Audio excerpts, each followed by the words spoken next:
Once again, welcome back to Winsome Digital Learning Platform. So today we are beginning with part 2 of our chapter 2, which we have started, the constitutional design. We have already completed part 1 of this chapter. So now we are beginning with part 2. Okay, let's see. So now we are beginning with a new, you can say, section of this chapter, that is, why do we need a constitution? So what is the need to have a constitution? South Africa is a good example to understand why we need a constitution and what do constitutions do. Earlier in this chapter, we have already studied about the South Africa, how the apartheid regime was followed in the country, how the blacks were racially discriminated from the whites, you can say. So what happened when they become a democracy and they have their own constitution after Nelson Mandela became the president. So it is really important to have a constitution in our country. And what do the constitutions do? So we have already seen this thing. They wanted to safeguard their interests. First, what happened? Constitution safeguards the interest of the people, of the citizens, of the whole community of the country. The black majority was keen to ensure that the democratic principle of majority rule was not compromised. तो black जो majority थी south Africa की वो ये ensure करना चाहती थी through constitution कि भाई जो डेमोक्रेटिक प्रिंसिपल है मेजॉरिटी रूल का वो कहीं कॉम्प्रोमाइज ना हो. सो यू कैन से दैट कि भाई कॉन्स्टिट्यूशन क्या करता है, हमें एक सेफगार्ड प्रोवाइड करता है. They wanted substantial social and economic rights. Constitution हमें राइट्स भी देता है, it gives rights to the citizens.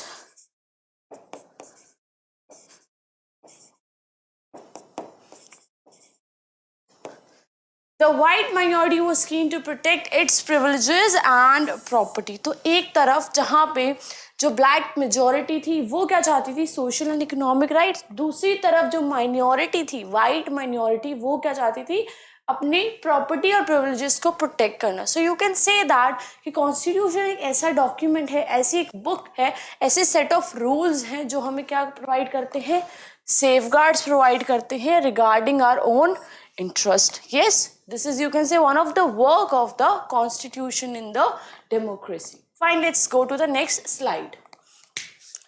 After long negotiations, both parties agreed to a compromise. तो क्या होता है भाई, we have already know this कि भाई Nelson Mandela and the black leaders said that कि भाई please forget the past, forget all the atrocities which whites have committed on you, उसे भूलो और आगे बढ़ो. तो क्या होता है, दोनों पार्टीज whites and blacks ये दोनों कॉम्प्रोमाइज करते हैं कि भाई हम आपके ऊपर मेजॉरिटी रूल नहीं लगाएंगे और as a minority you white people you have lot of wealth, you have lot of property, तो आप इसका गलत तरीके से यूज नहीं करोगे, हमें कंट्रोल करने की कोशिश नहीं करोगे. So what they did, they agreed to a compromise. दोनों पार्टीज क्या करती हैं, कॉम्प्रोमाइज करती हैं.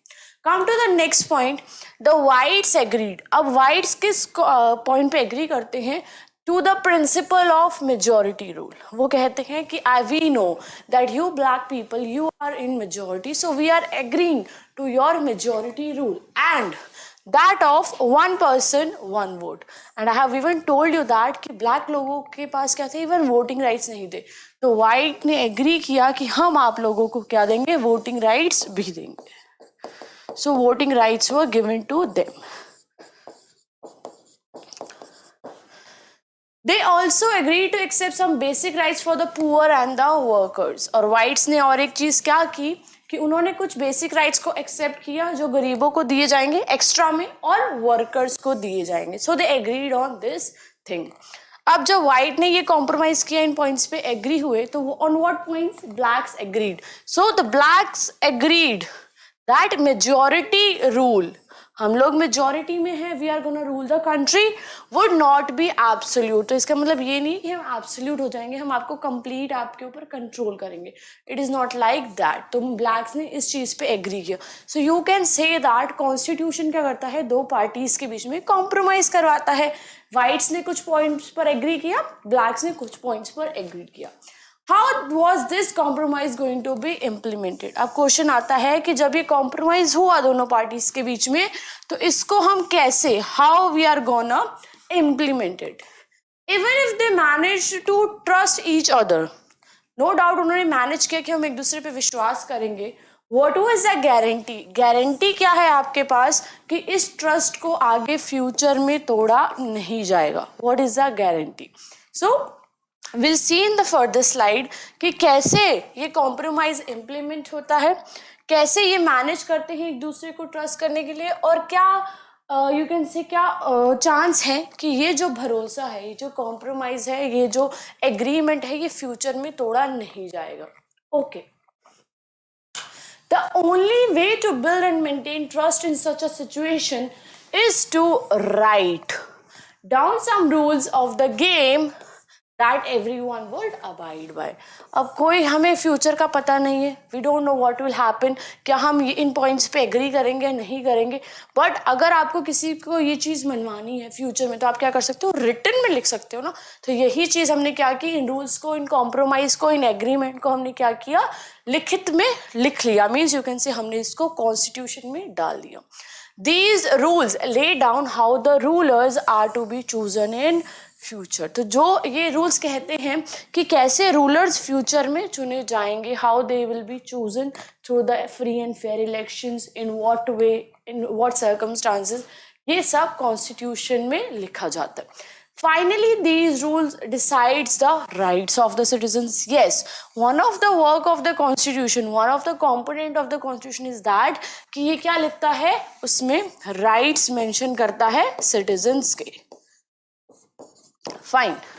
दे agreed on some basic rules. और जब ये बुक बनाते हैं, जब ये कॉन्स्टिट्यूशन लिखते हैं, ये एग्री करते हैं इन रूल्स के ऊपर.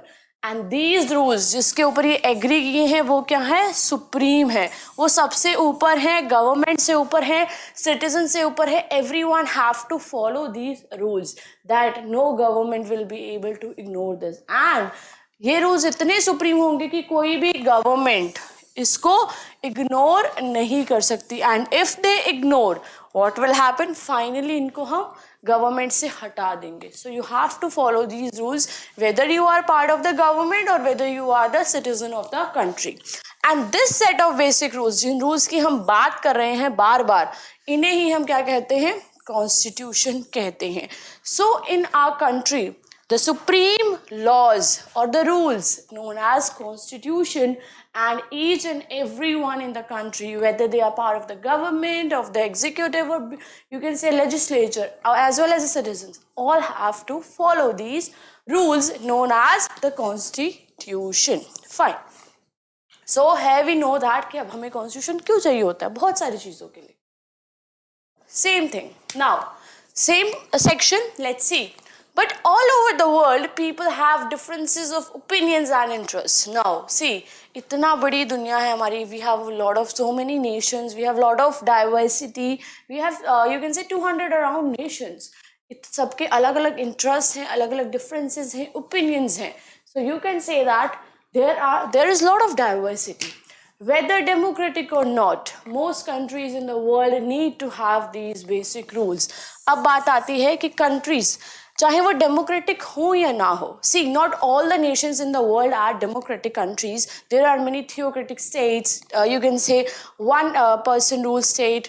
Fine, like for example, you have states ruled by the religious leaders, you have the states ruled by an autocratic person, by army, etc. etc. So, country चाहे डेमोक्रेटिक हो या ना हो, लोकतंत्र हो या ना हो, इन रूल्स का होना हर कंट्री में ज़रूरी है. This applies not just to governments. ये सिर्फ गवर्नमेंट पे अप्लाई नहीं करता, ये सब पे अप्लाई करता है, सिटीजन्स पे, गवर्नमेंट्स पे, सब पे अप्लाई करता है. और ये नहीं कि सिर्फ एक देश का ही कॉन्स्टिट्यूशन होता है. अब हम आगे देखते हैं. Any association needs to have its constitution. Even कोई अगर एसोसिएशन भी होती है तो उसका भी एक कॉन्स्टिट्यूशन होता है. एक अगर इंस्टीट्यूशन होती है तो उसका भी अपना एक कॉन्स्टिट्यूशन होता है. यू कैन से अपने एक रूल्स होते हैं. अगर कोई बैंक है, कोई हॉस्पिटल है, कोई कॉलेज है, कोई इंस्टीट्यूशन, कुछ भी है, उसके अपने अपने क्या होते हैं, कॉन्स्टिट्यूशन हम कह रहे हैं, मीन्स उसके अपने अपने रूल्स होते हैं. It could be a club in your area, a cooperative society, or a political party. They all need a constitution. Yes, so constitution कुछ नहीं है भाई, सिंपल से देखो कि घर नहीं, एक सिंपल बेसिक रूल्स हैं जो कि सबको मानने जरूरी है, चाहे वो बड़ा हो या छोटा हो. सेम चीज अगर सरकार मान रही है तो एक अपनी पॉलिटिकल पार्टी के भी रूल्स हो सकते हैं, एक क्लब के भी रूल्स हो सकते हैं, ठीक है, एक यू कैन से एनजीओ के भी रूल्स हो सकते हैं, एक कोऑपरेटिव सोसाइटी के भी रूल्स हो सकते हैं. इन रूल्स, ये अगर रूल्स सबके लिए हैं तो आप इसको कॉन्स्टिट्यूशन कह दो, और अगर अपन सबके लिए तो हम इसको क्या बोलते हैं, बेसिक रूल्स या basic laws. So you can say anyone, any organization can have laws or name as constitution. Thus, the constitution of a country is a set of written rules that are accepted by all people living together in a country. So, constitution क्या है? कुछ नहीं भाई, simple सा क्या होता है, एक सेट होता है written rules का. written rule होते हैं इसमें बहुत सारे, और ये रूल्स सबके ऊपर एप्लीकेबल होते हैं और हर सिटीजन को इसको एक्सेप्ट करना पड़ता है जो भी उस कंट्री में, उस देश में रह रहा है. ठीक है, चलिए आगे चलते हैं. Now, Constitution is a supreme law that determines the relationship among people living in a territory called citizens, and also the relationship between the people and government. अब कॉन्स्टिट्यूशन और भी एक और वर्ड निकल के आता है, एक और डेफिनेशन निकल के आती है, एक और स्टेटमेंट निकल के आती है कि कॉन्स्टिट्यूशन क्या है, सुप्रीम लॉ है जो डिटरमाइन करता है, जो बताता है रिलेशनशिप किसके बीच में, लोगों के बीच में जो कि एक देश में रहते हैं, एक टेरिटरी में रहते हैं, पहली चीज. और दूसरा, वो रिलेशनशिप बताता है किसके बीच में, लोगों और गवर्नमेंट के बीच में, that is people and government. See, अब ये क्या बोल रहा है, among people living in a territory, एक टेरिटरी में जो लोग रहते हैं. फॉर एग्जाम्पल, इंडिया में रहने वाले लोग जो इंडियन कॉन्स्टिट्यूशन को मानते हैं, they are known as a citizens of India. So इन सिटीजन्स के ऊपर क्या लगता है, ये कॉन्स्टिट्यूशन लगता है, और इन सिटीजन्स को क्या करना पड़ता है, कॉन्स्टिट्यूशन को मानना पड़ता है, because it is important to maintain peace and harmony in the society. Now, ये तो भाई कॉन्स्टिट्यूशन के कुछ फीचर्स हो गए, कुछ उसकी इंपॉर्टेंट बातें हो गई. इसके अलावा भी कॉन्स्टिट्यूशन बहुत कुछ करता है, बहुत इंपॉर्टेंट है. A constitution does many things. तो पहली चीज क्या करता है, first, it generates a degree of trust and coordination that is necessary for different kind of people to live together. हमने साउथ अफ्रीका के केस में देखा भाई, ब्लैक्स और वाइट्स का एक दूसरे पे भरोसा नहीं था, क्योंकि वाइट्स ने बहुत कुछ गलत किया था ब्लैक्स के साथ, और ब्लैक्स नो डाउट मेजॉरिटी में थे, बट स्टिल उन्हें भरोसा नहीं था इन लोगों पे. बट जब उन्होंने कॉन्स्टिट्यूशन लिखा तो उन्हें भरोसा हुआ कि हम इन चीज़ों को लिख रहे हैं, और अगर कोई इसे तोड़ने की कोशिश करेगा तो हम दिखाएंगे कि भाई देखो, आपने यहाँ पे कॉम्प्रोमाइज़ किया था, तब आपने हमारी बात सुनी थी, हमने आपकी सुनी थी, तो ट्रस्ट मेंटेन रहेगा. तो कॉन्स्टिट्यूशन पहली चीज़ क्या करता है, एक डिग्री ऑफ ट्रस्ट जनरेट करता है और कोऑर्डिनेशन प्रोवाइड करता है लोगों के बीच में, ताकि वो एक ही देश के अंदर, एक ही टेरिटरी के अंदर, एक ही कंट्री के साथ आपस में रह सके. सेकेंड थिंग, इट स्पेसिफाइज, ये स्पेसिफाई करता है, ये बताता है कि कैसे गवर्नमेंट कॉन्स्टिट्यूट होगी, मीन्स गवर्नमेंट कैसे बनेगी. ठीक है, who will have power to take which decisions, और साथ ही साथ ये बताता है कि कौन सी पावर किस मीन्स विंग के पास होगी गवर्नमेंट की, कौन सा डिसीजन लेने के लिए. तो पहली चीज ये क्या बताएगा कि गवर्नमेंट कैसे कॉन्स्टिट्यूट होगी. गवर्नमेंट कॉन्स्टिट्यूट होगी तो गवर्नमेंट के पास पावर कौन कौन सी होगी कि वो कौन से डिसीजन ले सके. तो ये तो है नहीं, गवर्नमेंट बना दी और उसके पास कोई पावर ही नहीं डिसीजन लेने की. सो डिसीजन लेने की पावर भी कॉन्स्टिट्यूशन बताता है. फाइन, चलिए आगे चलते हैं. Third, it lays down limits on the powers of the government. तो जब ये दूसरे पॉइंट में पावर दे रहा है गवर्नमेंट को, तो ये भी ध्यान रखता है कि इतनी पावर हम ना दे दे गवर्नमेंट को कि वो सिटीजन्स को जीने ही ना दे, उनके अगेंस्ट हो जाए. That's why it limits the powers of the government and tells us what the rights of the citizens are. अब see, गवर्नमेंट की पावर को लिमिट आप कैसे करोगे, how you can limit the power of government, by giving certain rights to the citizen. क्योंकि जब एक citizens right मांगेगा तो सरकार को पता होगा कि भाई मुझे ये देना है, अब मैं इसके ऊपर नहीं जा सकता. So it is limiting the power of the government at the same time and giving rights to the citizen. For example, Indian citizens have the right to information. Fine, हमारे पास इंफॉर्मेशन का राइट है कि अगर हमें government कागज, कोई भी गवर्नमेंट की पॉलिसी को जानना है, कोई भी वो प्रोग्राम लेके आ रही है तो उसमें क्या क्या हो रहा है, सो ये हमें क्या है, एक राइट है. Now when I go to the government and I file a RTI means right to information, मैं एक लगाती हूँ, एक एप्लीकेशन लगाती हूँ, तो गवर्नमेंट वो मुझे प्रोवाइड करेगी. फाइन, गवर्नमेंट को अब पता है कि इसने हमसे ये इन्फॉर्मेशन मांगी है तो वो पेपर तैयार रखेगी. साथ ही उसे पता है अगर कहीं पे पैसों की गड़बड़ी होती है, ऊपर नीचे होता है, तो मैं कोर्ट में जा सकती हूँ या फिर मैं उसके ऊपर स्टेप ले सकती हूँ. So what I am doing, what means मुझे क्या मिल रहा है, मुझे एक राइट मिल रहा है. और जैसे ही मैंने वो अपनी राइट को क्लेम किया गवर्नमेंट के अगेंस्ट, तो गवर्नमेंट का क्या कहते हैं, पावर्स लिमिट की मैंने. Because now they have to be accountable, उनको जवाबदेही देनी पड़ेगी मुझे कि हमने ये काम कैसे कैसे किया, कितने पैसे हमने खर्च किए, कहाँ पे कितना लगा, किसको कितना गया. So now they have to give me answer. तो you can say that same time पे हम जब लिमिट लगाते हैं गवर्नमेंट की पावर्स पर, साथ ही साथ हम क्या देते हैं, सिटीजन्स को राइट भी देते हैं. Fourth thing which a constitution do is that it expresses the aspirations of the people about creating a good society. See, चौथा ये क्या करता है, एक्सप्रेस करता है कि हमारी एस्पिरेशंस क्या है as a society, as a person, और हम कैसे एक अच्छी सोसाइटी क्रिएट कर सकते हैं. फॉर एग्जाम्पल, जब हम इंडिया की प्रियम्बल रीड करेंगे तब हम बात करेंगे, यू कैन से, जस्टिस की, कि हमें ऐसी सोसाइटी चाहिए जिसमें जस्टिस हो, न्याय हो, लिबर्टीज हो, इक्वालिटी हो एंड फ्रेटर्निटी हो. तो हम कहते हैं कि हमें ऐसी सोसाइटी चाहिए, ऐसी इंडिया चाहिए, ऐसी इंडियन सोसाइटी चाहिए जो लोगों को जस्टिस दे, आपस में लोगों के बीच में लिबर्टीज हो, लोगों के पास लिबर्टीज हो, लोगों में आपस में इक्वालिटी हो, बराबर बिहेव हो, समानता हो, एज वेल एज फ्रेटर्निटी का व्यवहार हो. फ्रेटर्निटी मीन्स भाईचारा. तो हम जब ये चार चीज़ों की बात कर रहे हैं तो हम क्या बता रहे हैं, हमारी एस्पिरेशंस, हमारे ख्वाब ये हैं, हमारे सपने ये हैं, हम ऐसी सोसाइटी क्रिएट करना चाहते हैं. तो कॉन्स्टिट्यूशन ही हमें बताता है, ये सब चीज़ें क्या करता है, कॉन्स्टिट्यूशन ही हमें प्रोवाइड करता है. चलिए आगे चलते हैं. Now, all countries that have constitutions are not necessarily democratic.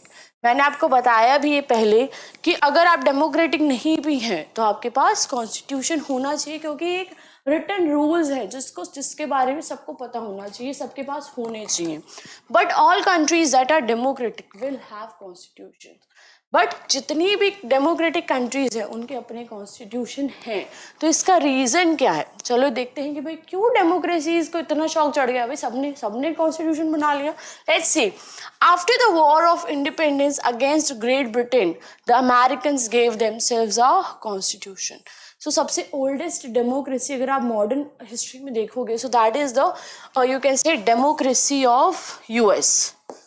तो जब US ने डेमोक्रेसी अपनी बनाई तो उन्होंने सबसे पहले क्या किया, अपने आप को एक कॉन्स्टिट्यूशन दिया. फिर रेवोल्यूशन होता है फ्रांस के अंदर और ये लोग भी क्या करते हैं, अपने आप को एक डेमोक्रेटिक कॉन्स्टिट्यूशन देते हैं. ठीक है, तो उधर US ने दिया, इधर फ्रांस ने अपने आप को दिया. तो बहुत सारे नेशंस अपने आप को एक कॉन्स्टिट्यूशन देने लग गए, अपना कॉन्स्टिट्यूशन बनाने लग गए. Then it became a norm. फिर ये एक प्रथा बन गई, ठीक है, एक रीति रिवाज बन गया कि सबके पास क्या होना चाहिए, रिटन कॉन्स्टिट्यूशन होना चाहिए. बट हर कंट्री के पास रिटन कॉन्स्टिट्यूशन नहीं है. ज़रूरी नहीं कि आपका कॉन्स्टिट्यूशन लिखित ही हो, रिटन ही हो. कई कंट्रीज के पास अनरिटन कॉन्स्टिट्यूशन के मीन्स उनके पास डॉक्यूमेंट्स तो हैं, लॉज उन्होंने लिखे हुए हैं, रूल्स बना रखे हैं, पर उसे कंपाइल करके किताब में नहीं लिखा है. For example, the constitution of Britain, UK, जिसको आप आज नॉर्मल लैंग्वेज में UK बोलते हो, यूनाइटेड किंगडम, उनके लॉज तो बहुत सारे हैं. They have different laws, rules.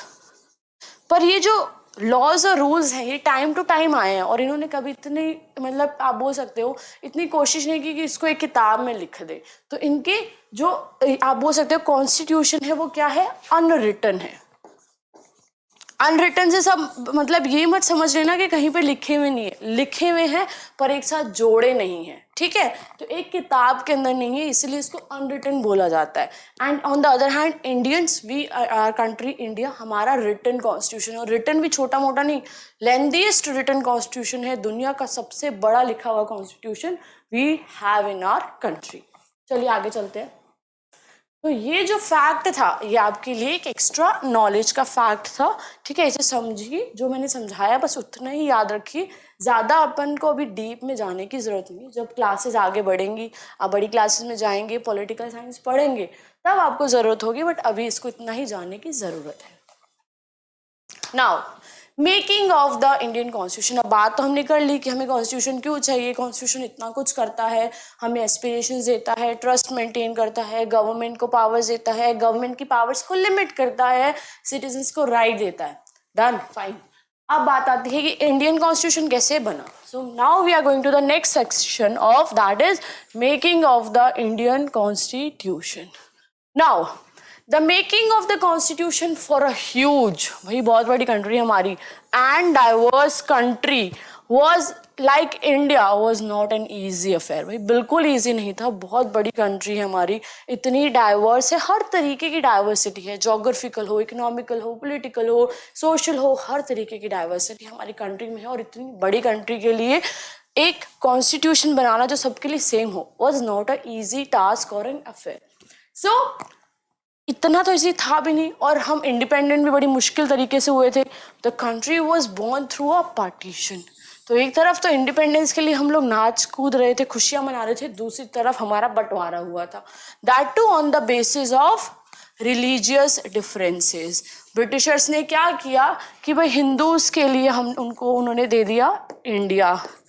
As such Hindus के लिए नहीं भाई, और भी लोग थे, सिख हो गए, ठीक है, बुद्धिस्ट हो गए, जैन हो गए, एटसेट्रा एटसेट्रा, पारसी पीपल हो गए, एटसेट्रा।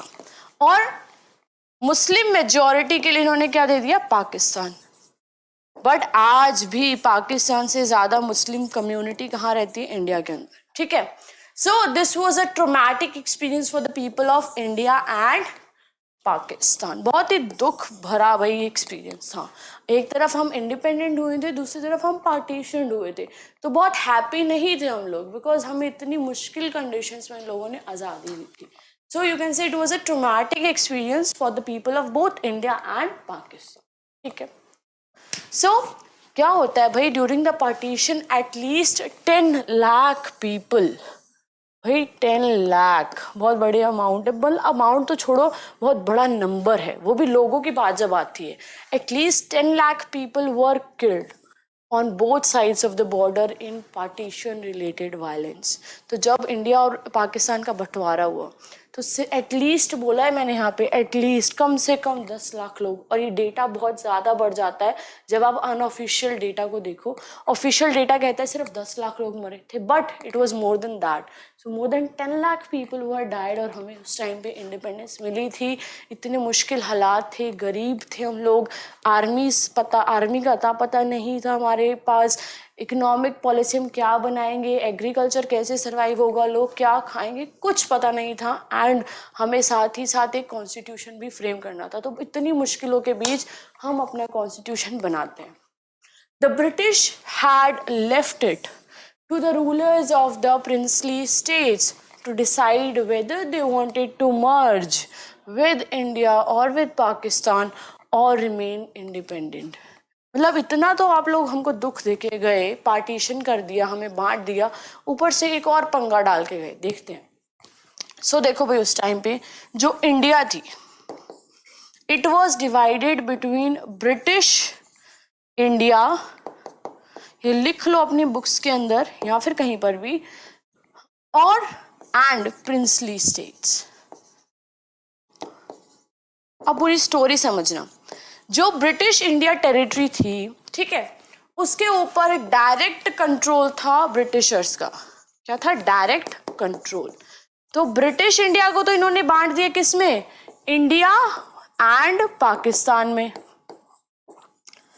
ठीक है, अब प्रिंसली स्टेट्स पर ब्रिटिशर्स का डायरेक्ट कंट्रोल नहीं था, इनकी बस पैरामाउंटेंसी थी। पैरामाउंटेंसी मीन्स कि यहाँ पे प्रिंसली स्टेट्स के जो प्रिंस थे, किंग्स थे, नवाब थे, निजाम थे, वो रूल करा करते थे। ठीक है, कुछ चीजें ब्रिटिशर्स ऊपर से कंट्रोल करते थे, मतलब हेड वो करते थे, बट अपना इंटरनल मैटर ना ये सब लोग अपने हिसाब से सुलझाते थे।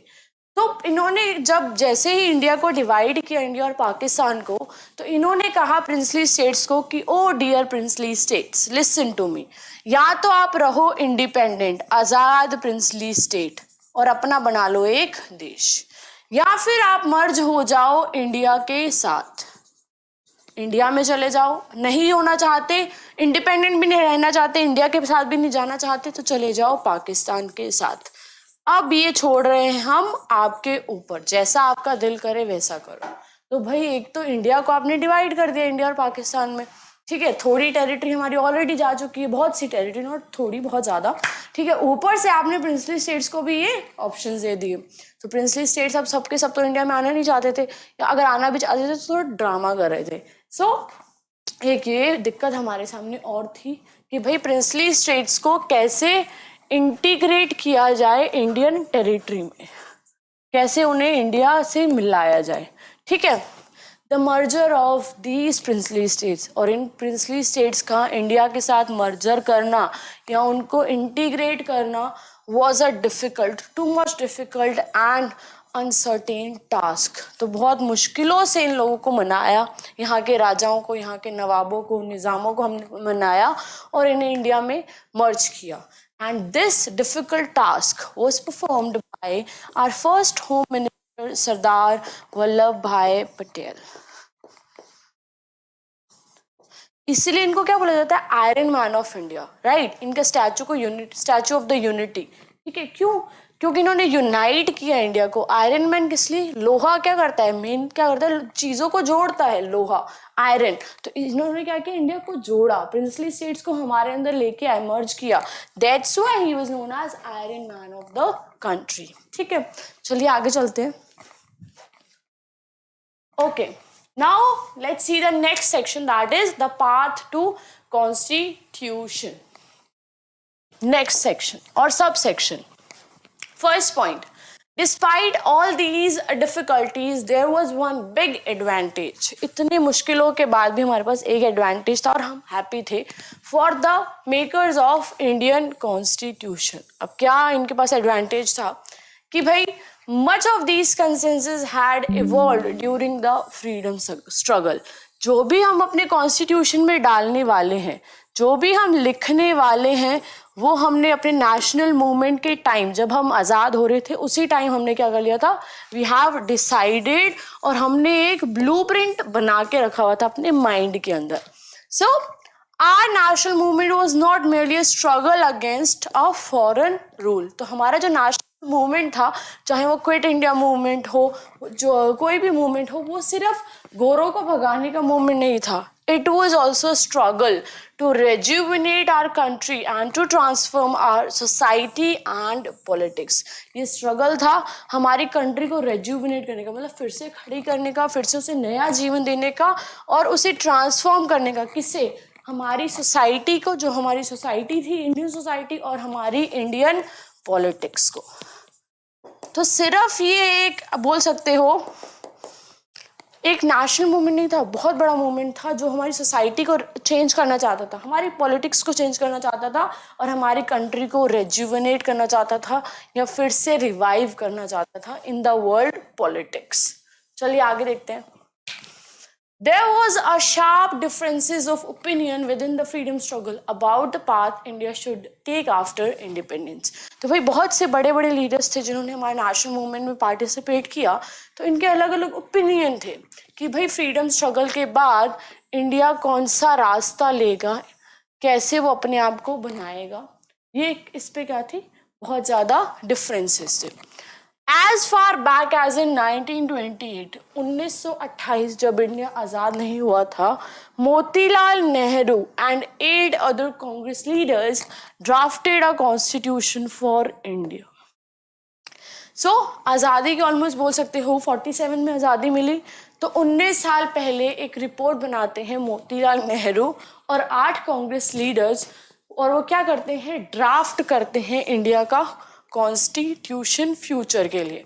ठीक है, now who is Motilal Nehru? Nehru से समझ सकते हो कि पंडित जवाहरलाल नेहरू के कोई रिलेटिव हो सकते हैं। So he was the father of our first prime minister Jawaharlal Nehru.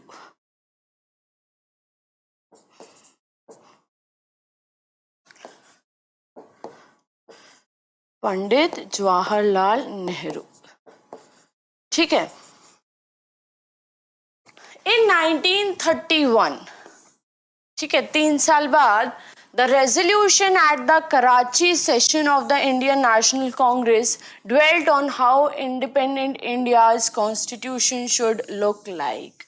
तो after 3 years of the Nehru report, ठीक है, 1931 के अंदर एक रेजोल्यूशन आता है Karachi session of the Indian National Congress के अंदर कि इंडिया का कॉन्स्टिट्यूशन कैसा दिखेगा। फाइन, सो कब आता है ये? Karachi session of the INC इन 1931 कि आजाद भारत का, इंडिपेंडेंट इंडिया का कॉन्स्टिट्यूशन कैसा दिखेगा। तो भाई हमें आजादी 1947 में मिली थी, but we were started preparing our constitution, उसका ब्लूप्रिंट या वो कैसे दिखेगा, ड्राफ्ट, हमने 1928 से थोड़ा बहुत शुरू कर दिया था, तो बहुत पहले से हम प्रिपरेशन कर रहे थे। These documents were committed. ये जो डॉक्यूमेंट्स आए थे, एक तो 1928 की नेहरू रिपोर्ट और दूसरी 1931 का कराची रेजोल्यूशन, ये कमिट करते हैं इंक्लूजन किसका? यूनिवर्सल एडल्ट फ्रेंचाइज का, right to freedom and equality का, and to protecting the rights of minorities in the constitution of independent India. तो ये डॉक्यूमेंट्स कमिट करते हैं पहली चीज क्या? कि हम इंक्लूजन करेंगे यूनिवर्सल एडल्ट फ्रेंचाइज का। And what is that? UAF means कि we are gonna give vote to each and every person after a certain age the person has attend, और उस टाइम पे था 21 ईयर्स। यूनिवर्सल से समझो भाई सब, एडल्ट मीन्स जितने भी एडल्ट पर्सन है, और उस टाइम पे 21 के बाद वाले, 21 साल की उम्र के बाद वाले, और फ्रेंचाइज मीन्स वोट, कि भाई पहली चीज हम क्या डालेंगे अपने कॉन्स्टिट्यूशन में, that is universal adult franchise, कि भाई अगर आप 21 साल से ऊपर हो तो आपको सबको अधिकार है वोट देने का।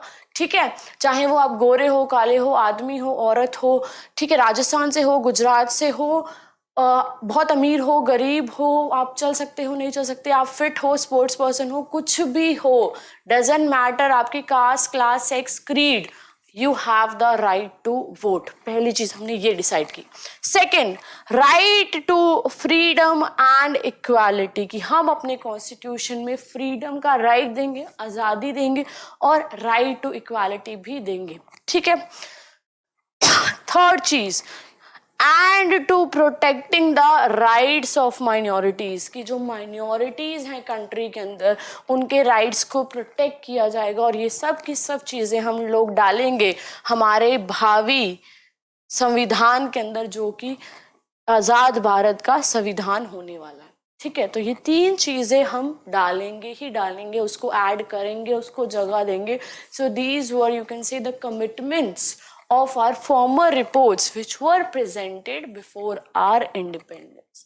आराम से समझना। ठीक है, तो ये 3 चीजें बस हमें याद रखनी है, और अगर जब हम आगे कॉन्स्टिट्यूशन भी पढ़ेंगे तब आप देखोगे कि ये 3 चीजें आराम से हमने पहले ही दी हैं लोगों को। चलिए आगे चलते हैं।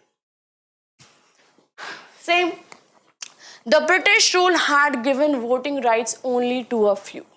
अब बात जब हमने की ना कि भाई हम सबको वोट देंगे, तो हमने सबकी बात यहाँ पे कर रहे हैं, इसका मतलब उस टाइम पे नहीं थे। यस, जो ब्रिटिश रूल था, जो गोरों का रूल था हम लोगों के ऊपर, उस टाइम पे उन्होंने वोटिंग राइट सिर्फ कुछ ही लोगों को दिए थे, कि अगर आपके पास जमीन जायदाद है सॉरी, या अगर आप टैक्स दे रहे हैं, या अगर आप पढ़े लिखे हैं, तो ये 3 चीज़ अगर है आपके पास तो आपको राइट मिलेगा वोट करने का। अगर नहीं है तो वोटिंग राइट्स नहीं थे। तो इसलिए हमने कहा कि भाई ये जो आपने इनइक्वालिटी कर रखी ना वोट देने के अधिकार के अंदर, वो हम खत्म करेंगे, हम सबको वोट देंगे। ठीक है, वोट देने का अधिकार देंगे। On that basis, the British has introduced very weak legislation. In basis के ऊपर ब्रिटिशर्स ने बहुत ही कमज़ोर लेजिस्लेचर्स बना रखे थे, बहुत ही वीक थे, उनकी फंक्शनिंग हो या ना हो कोई फ़र्क नहीं पड़ता था, बिकॉज ज़्यादातर पावर्स किनके पास रहती थी, ब्रिटिशर्स के पास। Elections were held in 1937, Bharat के आज़ाद होने से पहले 1947 से पहले 1937 के अंदर इलेक्शंस होते हैं to provincial legislatures and ministries all over British India. तो ये किस लिए होते हैं इलेक्शंस? प्रोविंशियल लेजिस्लेचर्स के लिए। प्रोविंशियल लेजिस्लेचर मीन्स जो प्रांतें थी उनके लेजिस्लेचर्स के लिए, और जितनी भी मिनिस्ट्रीज थी उस टाइम पे ब्रिटिश इंडिया की, उसके लिए इलेक्शन होते हैं। इलेक्शन में वोट देने के लिए बहुत कम लोग जाते हैं। But the experience gained by the Indians in the working of the legislative institution proved to be very useful for the country in setting up its own institutions and working in them. No doubt ये legislature बहुत weak थे, ठीक है, ये कार्यपालिका बहुत कमज़ोर थी, इनमें ज़्यादा यू कैन से पावर्स नहीं थी, लॉज बन नहीं पाते थे, क्वेश्चंस हम लोग पूछ नहीं पाते थे। बट एक फ़ायदा ये हुआ कि जब इंडियंस इनमें गए, इनमें चुने गए, ठीक है, चुनाव से जीते और पहुंचे वहां पर, तो उन्हें पता लग गया था कि काम करना कैसे है, काम करने का तरीका हम लोग सीख गए थे। सो एटलीस्ट ब्रिटिशर्स ने चाहे हमें कम पावर्स दी, बट एटलीस्ट उन्होंने हमें सिखा दिया कि आपको काम ऐसे ऐसे करना है। So that is the best thing, because हम लोग को एक्सपीरियंस मिल चुका था। नाउ वी आर एक्सपीरियंस्ड कि हमें कैसे काम करना है इन इंस्टीट्यूशन के अंदर। नाउ द रीज़न, यही कारण था कि जो इंडियन कॉन्स्टिट्यूशन है उसने बहुत से इंस्टीट्यूशनल डिटेल्स और प्रोसीजर्स कहाँ से लिए? From the British laws like the government of India act 1935। तो भाई इंडियंस बहुत कंफर्टेबल हो चुके थे, उन्हें पता था कि इंस्टीट्यूशन में कैसे काम करना है, इसलिए इन्होंने बहुत सारे जो ब्रिटिशर्स ने एक्ट पास किए थे उनसे इन लोगों ने प्रोसीजर्स ले लिए, क्योंकि इन्हें पता था हमें कैसे काम करना है। They were well, you can say very well familiar, बहुत आराम से इन्हें पता था। सो इसीलिए हमने कुछ चीज़ें हमारे कॉन्स्टिट्यूशन के अंदर कहाँ से ली हैं? For example many British acts and one of the important act was the government of India act 1935, यहाँ से हमने लिया था। चलिए आगे चलते हैं। Many of our leaders were inspired by the ideals of French revolution. हमारे जो लीडर्स थे वो बहुत ज़्यादा इवन इम्प्रेस्ड थे जो फ्रेंच रेवोल्यूशन के आइडियल्स थे उससे भी, तो हमने वहाँ से भी कुछ चीज़ें ली। For example liberty, equality and justice. Justice बाद में लिख रही हूँ, justice, liberty and equality, JLE. So these ideals which we have adopted in our constitution, in our Indian constitution, that was inspired from the ideals of French Revolution. Second thing, the practice of parliamentary democracy in Britain. और हमने जो हमारी practice है आज के time में कि parliamentary democracy है इंडिया के अंदर, वो प्रैक्टिस हमने ली ब्रिटेन के वर्किंग से। Second, we took the bill of rights as our inspiration behind Indian fundamental rights from the bill of rights of the US. तो हमें कोई झिझक नहीं थी, हमें कोई शर्म नहीं थी कि हम, आप लोग बोलते हैं कि जो हमारा कॉन्स्टिट्यूशन है वो चोरी किया हुआ है, बोरोड है, उधार का है, बट देखा जाए तो क्या जस्टिस पे, लिबर्टी पे, इक्वालिटी पे किसी का अधिकार है, किसी का कॉपीराइट है? नहीं। ये मोरल यूनिवर्सल वैल्यूज़ हैं जो हर सोसाइटी, हर इंसान के रहने के लिए ज़रूरी है, तो इस पे किसी का कॉपीराइट नहीं है। हमने यूज़ किया, आप भी यूज़ कीजिए, ये तो सबके लिए बराबर है। So we did that. Parliamentary democracy no doubt Britain में पहली थी, बट आपका कॉपीराइट नहीं की, ये सिर्फ सिस्टम है फंक्शनिंग करने का, कैसे काम होगा, सो हमने वहाँ से लिया। Then we took our fundamental rights inspiration from the bill of rights of US. तो भाई राइट्स, अधिकार, मौलिक अधिकार, किसी का इस पर कॉपीराइट नहीं है, किसी नेशन का कॉपीराइट नहीं है, तो हमने इसे भी यूज़ किया।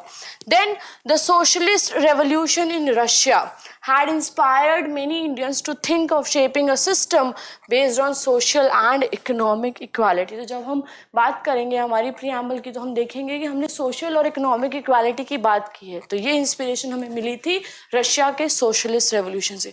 सो जिस देश की हमें जो चीज़ अच्छी लगी और हमें लगा कि हम अपनी इंडियन सोसाइटी इंडियन कंट्री के हिसाब से इसे ले सकते हैं, हमने वो लिया और हमने अपना कॉन्स्टिट्यूशन बनाया। फाइन, अब बात आती है constituent assembly. Next section is the constituent assembly. अब बात आती है कि भाई कॉन्स्टिट्यूशन बना कैसे, इतनी मुश्किल, क्या क्या आइडियाज हैं ये वो। अब बात आती है कि बनाया किसने, कौन थे वो लोग, कौन थे इतने महान, इतने अच्छा सोचने वाले जिन्होंने हमें ये कॉन्स्टिट्यूशन दिया। So who then were the makers of the Indian constitution, कि भाई कौन थे वो लोग, who were they. You will find here the brief sketch of some of the leaders who played an important role in the making of constitution. ठीक है, तो अब हम यहाँ पे कुछ लीडर्स के यू कैन से स्केचेस देखेंगे जिन्होंने बहुत इंपॉर्टेंट रोल प्ले किया था इंडियन कॉन्स्टिट्यूशन को बनाने के अंदर। तो आपकी बुक के अंदर भी ये दे रखे हैं इनके नाम और इनके स्केच। हमने क्या किया है, इसे अपनी पीपीटी के अंदर एक साथ क्लब कर दिया, मतलब एक साथ आपको समझाने की कोशिश की। चलिए देखते हैं। So the first is Vallabh भाई झावेरी भाई पटेल, सरदार वल्लभ भाई पटेल। ज्यादा डिटेल में नहीं जाना है हमें, मैं आपको इजीली एक्सप्लेन कर रही हूँ। So he was born in 1875 and died in 1950। He was born in Gujarat. He was minister of home, information and broadcasting in the interim government. तो ये क्या थे, कैबिनेट मिनिस्टर थे। ठीक है, lawyer and leader, he was a lawyer and leader of Bardoli peasant satyagraha. ठीक है, Bardoli peasant सत्याग्रह हुआ था एक इंडिपेंडेंस से पहले, तो इसके ये लीडर थे। Played a decisive role in the integration of the Indian princely states. मैंने अभी आपको बताया था कि प्रिंसली स्टेट्स को इंटीग्रेट करने के अंदर सबसे बड़ा हाथ था सरदार वल्लभ भाई पटेल का। तो यही चीज़ इसमें लिखी है। और बाद में जब हम इंडिपेंडेंट होते हैं और हमारी फर्स्ट गवर्नमेंट बनती है, फर्स्ट इंडिपेंडेंट सरकार जब हम बनाते हैं, तो उसके अंदर ये क्या थे, डेप्यूटी प्राइम मिनिस्टर भी थे। ठीक है, तो ये उनका हो गया brief sketch. Second is T.T. Krishnamachari. He was born in 1899 and died in 1974. His birthplace was Tamil Nadu. He was a member of drafting committee. ठीक है, तो एक ड्राफ्टिंग कमेटी थी कॉन्स्टिट्यूशन के अंदर, हम आगे पढ़ेंगे, जिसने क्या किया था, हमारे कॉन्स्टिट्यूशन को ड्राफ्ट किया था, बेसिक उसका आइडिया दिया था। सो ये उसके क्या थे, मेंबर थे।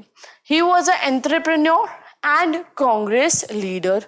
ठीक है, लेटर ये क्या बनते हैं, finance minister in the union cabinet, और बाद में इनको फाइनेंस मिनिस्टर की पोस्ट मिलती है, पोर्टफोलियो मिलता है कैबिनेट के अंदर। Then next leader was Abul Kalam Azad. He was born in 1888 and died in 1958. Okay, so he was born in Saudi Arabia. He was an educationist, बहुत बड़े एजुकेशनिस्ट थे, ऑथर थे, किताबें लिखते थे, थियोलॉजियन थे। थियोलॉजियन से समझ सकते हो जो रिलीजन के ऊपर बातें बताते हैं। ही was a scholar of Arabic, Arabic language के स्कॉलर थे। He was a Congress leader, active in the national movement में एक्टिव रहे थे। और ही अपोज्ड मुस्लिम सेपरेटिस्ट पॉलिटिक्स। ये बिल्कुल भी हैप्पी नहीं थे जब पाकिस्तान की डिमांड हुई थी। ही वॉज नॉट हैप्पी कि भाई आप लोग पाकिस्तान मत मांगो, नहीं, हम इंडिया में ही रहेंगे।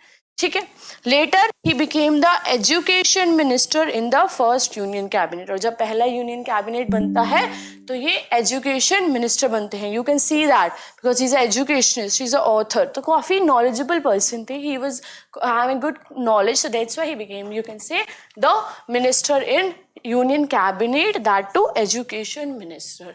चलिए और हम लीडर्स के देखते हैं स्केचेस। राजेंद्र प्रसाद, ठीक है, born in 1884, died in 1963. He was born in Bihar. President of the Constituent Assembly, बहुत important fact है आपका जीके का, he was a president of the Constituent Assembly. Then he was also a lawyer, known for his role in the Champaran सत्याग्रह। जब आप गांधी जी के सत्याग्रह पढ़ते हो, 3 सत्याग्रह किए थे गांधी जी ने इंडिया आने के बाद, चंपारण, अहमदाबाद एंड खेड़ा, ये 3 जगह इन्होंने सत्याग्रह किए थे। तो चंपारण सत्याग्रह में इनका बहुत इंपॉर्टेंट रोल था। Then 3 times the president of Congress, Congress party के 3 बार प्रेसिडेंट बने थे और later he became the first president of India. तो ये तो आपका जीके का फैक्ट है, he was the first president of India.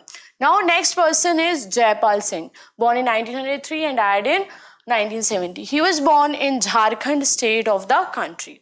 He was a sportsman, ठीक है, educationist, captain of the first national hockey team. तो भाई इंडिया का नेशनल स्पोर्ट क्या है? हॉकी, और उसकी हॉकी की जब पहली टीम बनी थी तो उसके ये क्या थे? कैप्टन थे। तो इंपॉर्टेंट है भाई इनके बारे में जानना, हिस्ट्री का एक फैक्ट है, मीन्स आपके जीके का फैक्ट है। Then he was the president of Adivasi Mahasabha, Adivasi Mahasabha के प्रेसिडेंट थे और लेटर बाद में जाके ये फाउंडर बनते हैं झारखंड पार्टी के, ठीक है। Now next person, next leader H.C. Mukherjee, born in 1887 and unfortunately died in 1956. He was born in Bengal. Vice chairman of the constituent assembly, तो राजेंद्र प्रसाद क्या थे? Chairman of the constituent assembly and he was the vice chairman of the constituent assembly. Reputed author थे, बहुत ही reputed author थे, educationist थे, education में बहुत कुछ किया था इन्होंने। A Congress leader, member of all India Christian council and Bengal legislative assembly, ठीक है, ऑल इंडिया क्रिश्चियन काउंसिल के मेंबर थे और लेजिस्लेटिव असेंबली के भी ये मेंबर थे और बाद में इनको गवर्नर ऑफ वेस्ट बंगाल भी बनाया जाता है, ठीक है। चलिए आगे देखते हैं। जी Durgabai Deshmukh, okay, she was born in 1909 and unfortunately died in 1981. Born in Andhra Pradesh, she was an advocate and public activist for women's emancipation. औरतों के लिए बहुत कुछ करती थी और विमेन मूवमेंट की, विमेन इमेंसिपेशन की ये एक्टिविस्ट थी। फाउंडर ऑफ आंध्रा महिला सभा, she was a founder of Andhra महिला सभा, कांग्रेस की लीडर थी एंड लेटर बाद में founder chairperson of central social welfare board. तो एक ये सेंट्रल सोशल वेलफेयर बोर्ड है सेंट्रल गवर्नमेंट के अंदर, या बोल सकते हो सेंटर के अंदर, तो वहाँ उसकी ये पहली चेयरपर्सन थी। Then Baldev Singh, born in 1901 and unfortunately died in 1961. He was born in Haryana, a successful entrepreneur and leader of the Panthik Akali Party in the Punjab Assembly, not Panthik Akali Party. Then he was a nominee of the Congress in the Constituent Assembly. तो ये member भी थे किसके? Constituent Assembly के।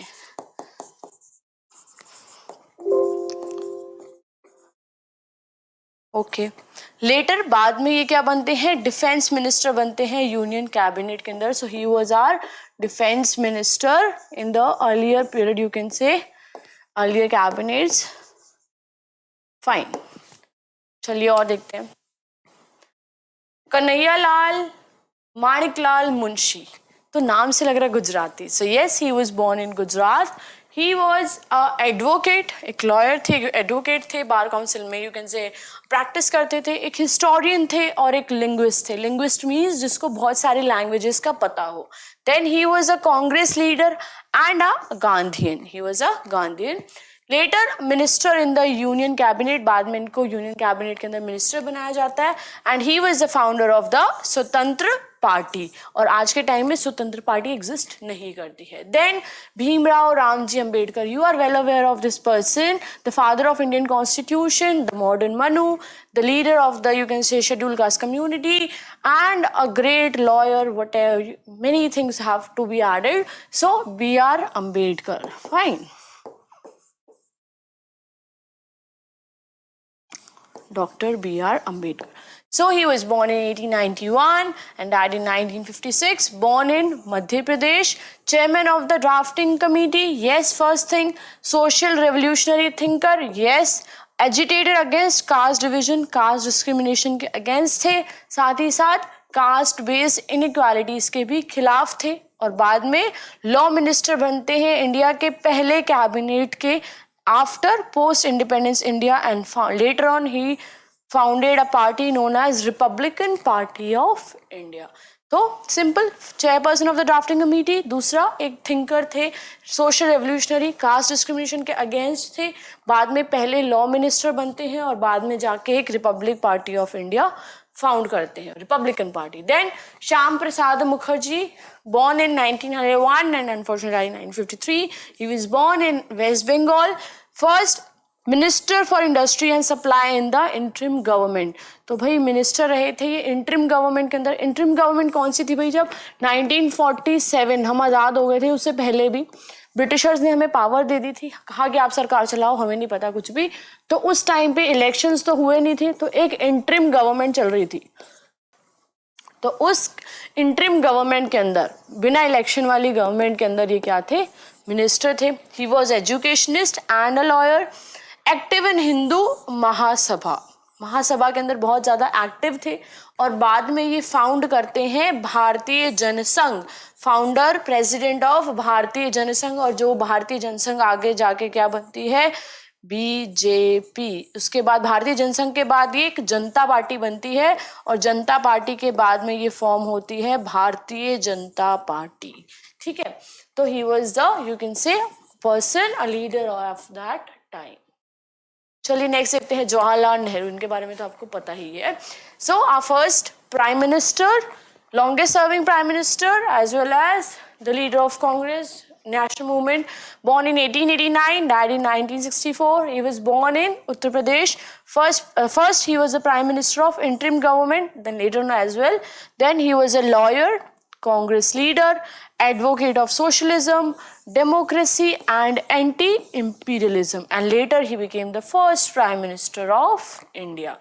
Then Sarojini Naidu, born in 1879 and unfortunately died in 1949. She was born in Andhra Pradesh, a poetess, a writer, a political activist, among the foremost women leaders in the Congress. भाई सबसे important you can say, जो सबसे पहली कुछ women leaders थी उनमें से एक थी, and later she became the governor of Uttar Pradesh, और इनको नाइटिंगेल ऑफ इंडिया भी कहा जाता था। Then let's come to Somnath Lahiri, born in 1901 and unfortunately died in 1984. He was born in West Bengal. He was a writer, एक लेखक थे और एक एडिटर थे, leader of the communist party of India, और आज भी कम्युनिस्ट पार्टी ऑफ इंडिया काम करती है। It is working, it is active in the politics. ठीक है, तो ये पार्टी है भाई। Then later he became the member of the West Bengal Legislative Assembly. बाद में ये चुनाव लड़ते हैं और West Bengal Legislative Assembly के क्या बनते हैं? मेंबर बनते हैं। So here we wind up the part 2 of this chapter. So if any questions, any queries you want to ask me, you can ask me in the comment section. Thank you. Have a great day. Soon we will meet for the part 3 of this chapter. Thank you.